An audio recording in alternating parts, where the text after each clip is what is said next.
Have you ever wanted to take over the world, but then realized that your entire country, your entire army is infertile, and you can't grow any populations, so you give up on your dream and go pursue a life of crime? No one's ever asked that question? Yeah, I didn't think so. But in case anyone ever did ask that question, I'm here to answer it. Because today, in WorldBox, we are going to be picking a country, and with the help of the awesome rulerbox mod, we are going to be trying to take over the world. However, whatever country I pick will start with every citizen being given the infertile trait, meaning that their population will no longer grow, and the only way for me to gain more population is by invading other countries and hopefully losing less than I gain. And as many of you probably know from countless WorldBox challenges, population is a very big deal in winning WorldBox wars. You would think it's like technology or crap and stuff. No, it's just people.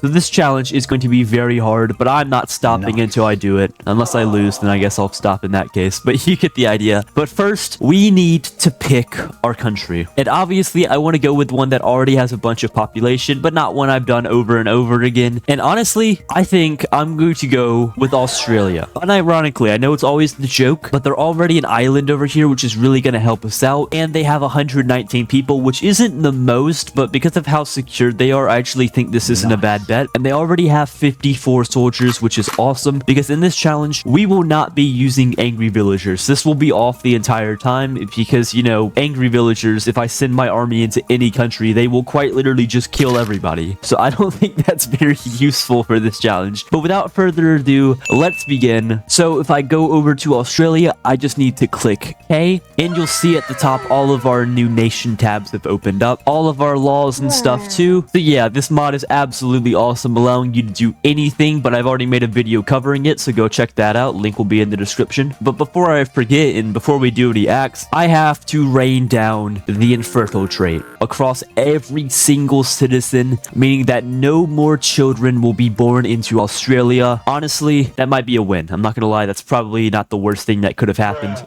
In any territory we conquer as well, they will also be given the infertile trait after we take them. And honestly, Australia is not in terrible shape to start, so I think we actually begin by picking off some of these weaker countries. I'm thinking New Zealand and New Guinea, because both of them do not have armies, so unless our soldiers commit some extreme war crimes, we shouldn't lose anybody, and they shouldn't lose anybody either. So we are going to declare war on New Zealand and New Guinea like so. With the war starting, why are we bombing our own country? See, this is why I shouldn't have picked Australia to begin with, but we have our army climbing into the boat, going into New Guinea, and they destroyed the entire country. Okay. Guys, remember what I said about the war crimes? Oh, wait, no, wait, hold up. They did take the people in, though. I thought they just destroyed everything and killed everyone, but we're good. And now that we've recruited the people, as you can see, our army is getting slightly stronger. And now we should go into New Zealand now. And we will take that as well, right? Nice. Okay, so now hell has a crisp 161 people. We will do the infertile reign over New Zealand and New Guinea like so. Now we have a nice little empire already secured here, but as we move up through these other countries, we're gonna notice that they actually have militaries. So yeah, this is just gonna get more and more difficult as we continue. But I think it's best now that we invest into some laws over here so we can hopefully have the best chance to win. Taxation maximum. Military spending high, security spending maximum, government spending, healthcare, education, research.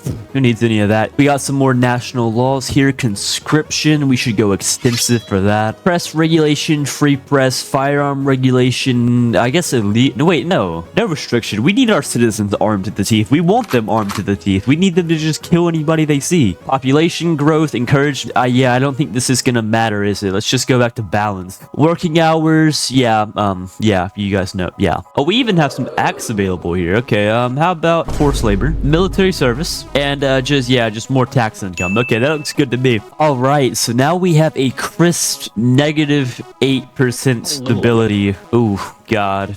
What does that even do anyway? Who cares? And we are making -1500. I can see a breakdown here. Why? Expensive. Anarchy multiplier ×3. Anarchy. Why are we getting anarchy? Oh, you know, it could be related to this. Should we fix that?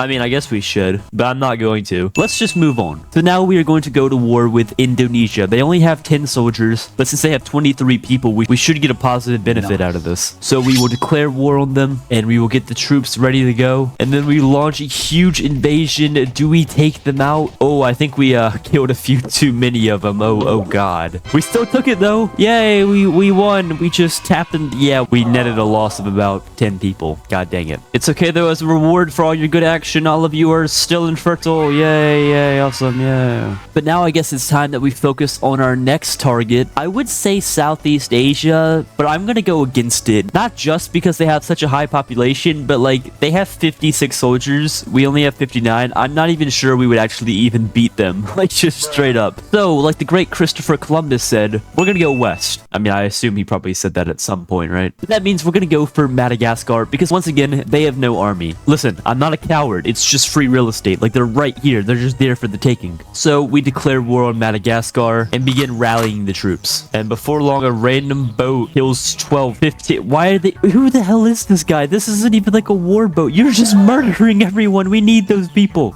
Guys, what are we doing? What did I say about the war crimes earlier? They don't have an army. Looks like we have our army in there now. Holy crap. Did we take it? I think we took it. Yeah, we took it. Somehow we lost people. We lost like 2 people total because we killed everyone in Madagascar. Is there anything I can do for war crimes? Can I stop war crimes? Is that a law? Oh god, we're going in debt. Why do people keep putting me in charge of countries? Why do they keep letting me do this? I messed it up every single time I do it. Okay, it appears we're losing most of our money because our stability is so low, so I'm actually gonna have to work on fixing that. So I'm gonna have to turn taxation on high. Ooh, just hurts to even say that. And I guess I'm gonna have to take it off of unlimited working hours. Jeez, and go to extended. Man, why does making the country better feel so terrible? But as we click unpause here, our stability is up to a whopping 16%. That is unironically one of the highest I've ever seen, which that's not good, is it? I shouldn't be celebrating a 16% stability, but we are actually making quite a bit of money now. So you know what? Maybe it's worth it, just a little bit. But now we're in the positive. We have $16. Or at least I can afford to go down to Taco Bell now, but I'm assuming that'll add up over time here. And I'm not even quite sure who our next target should be. So once again, like the great Christopher Columbus said, we are going to invade Namibia. I don't think he said that one, but just shut up. You're not my dad. Because once again, they have no army. This is just my only strategy. So declare war. Please don't kill everyone. They're killing everyone. God dang it. But our troops finally arrive and we take it without killing all of them. So now we're back up a little higher than when we started. Okay, but now that you guys understand my strategy, let's just keep it going from here. So now we're going to attack Kenya because, you know, Christopher Columbus said that they have no army. You get the idea. So declare war. And I forgot in this mod that you can actually move the troops. So I just manually move them over there. And voila, we take the country. Look at that. So this is getting quicker here. Unfortunately, it looks like most people have armies now. What is this malarkey? Oh, but Central America doesn't. I don't really think we should go all the way over there yet. Let's just stick to Africa for right now. We're actually going to attack a real country for a little bit. South Africa. They have a whopping 17 troops, so this is kind of scary, but we're going to get everyone ready and see what happens. So we're just going to walk all of our troops straight into South Africa like that, and then declare war on them after. I'm not sure that's allowed. I'm pretty sure that's against like the Geneva Convention or whatever. So we click unpause and a lot of destruction happens, but we eventually take it. And we still lost a few people, but honestly at this point I'm just glad that we still have people.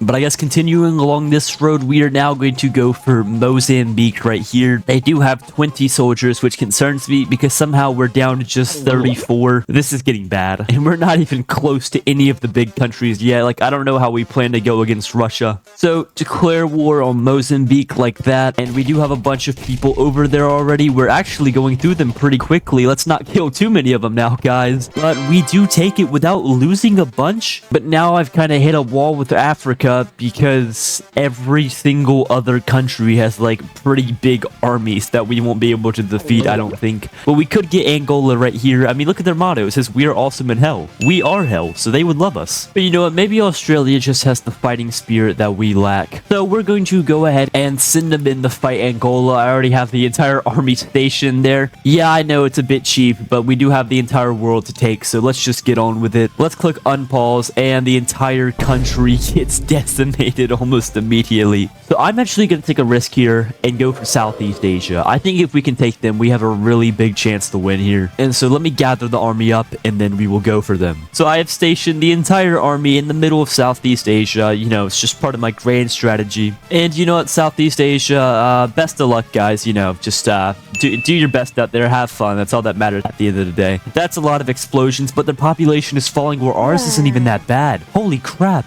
That might be the biggest one yet. Oh, they took it. Look at our population.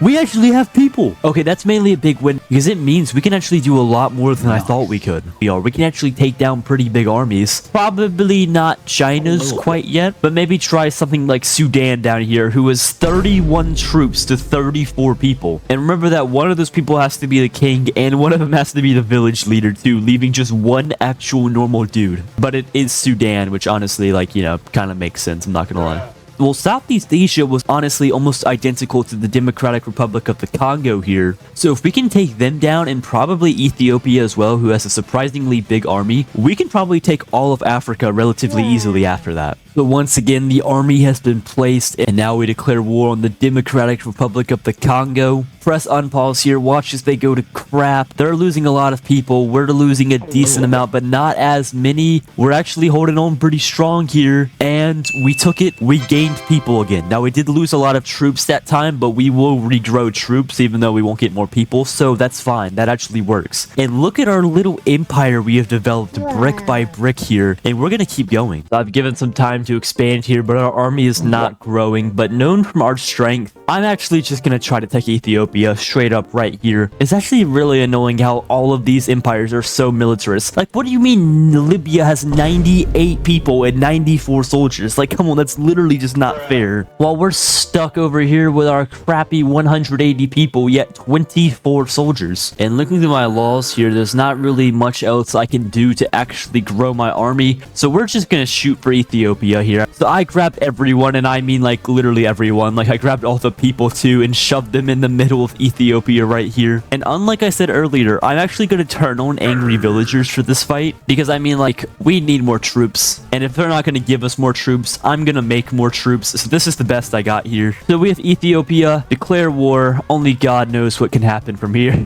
And their population begins soaring down. Ours is getting hit not that hard, honestly. And see, here's the part where now we're just killing. Yeah, we just destroyed the entire kingdom. Yeah, it's gone. And we lost about 40 people in the process. But because all of these countries over here are just full to the brim with soldiers, we're not going to get anything out of it. Like, even Central America has 5 troops now. But at this point, I guess I'm just complaining, so we're going to rally them up and just keep going through these African countries until eventually we die. So now we have everyone ready in Sudan, declare war, and there goes Sudan. Great, we have completely obliterated the country. Now we've lost more people. You see what I'm getting at here? We can't do anything. Let's just go out in glory. This challenge is almost impossible because I didn't realize how militarized every single country is. Give me one good reason why France needs 100 soldiers and only 105 people. Okay, well, that's because it's France, but I mean, okay, let's pick another example. Like Sweden, they do not need 42 soldiers for 47 people. You get what I'm saying here? So I've put everyone we have left in the middle of China here. You can't even tell who's who, really. And we begin the possible final war here. As time ticks, oh yeah, there goes everything. We can see our own countries from earlier crumbling. And as we speed up time, yeah, hell was not meant long for this world here. They're invading and destroying Africa. They take Indonesia, then move on and destroy Papua New Guinea before eradicating New Zealand. And now it's just hell, the last bastion of infertility. Yeah, honestly, this might be for the best that they're getting rid of them. They weren't doing much anyway. And in a poetic sense, they charge into Australia. And I think they're just going to kill everyone. I think everyone here, there's just 2 people left. One dude, they killed everyone. Everyone in Australia is dead. But, you know, considering that apparently everyone is just born with a gun and a sword in their hand, there's not really much we could have done. So, at least from my experience, to answer the question I said at the beginning, if anyone was wondering, you cannot take over the world if everyone's infertile. Oh, and as soon as Australia fell, Mexico made a kingdom, and the United States as well. Oh god, yeah. And of course, it's in the desert too. We're gonna have another border conflict over here soon enough. But if you're still watching at this point, clearly I did something to entertain you, so I would appreciate it if you would click like and subscribe, and I'll see you guys in the next one. Farewell.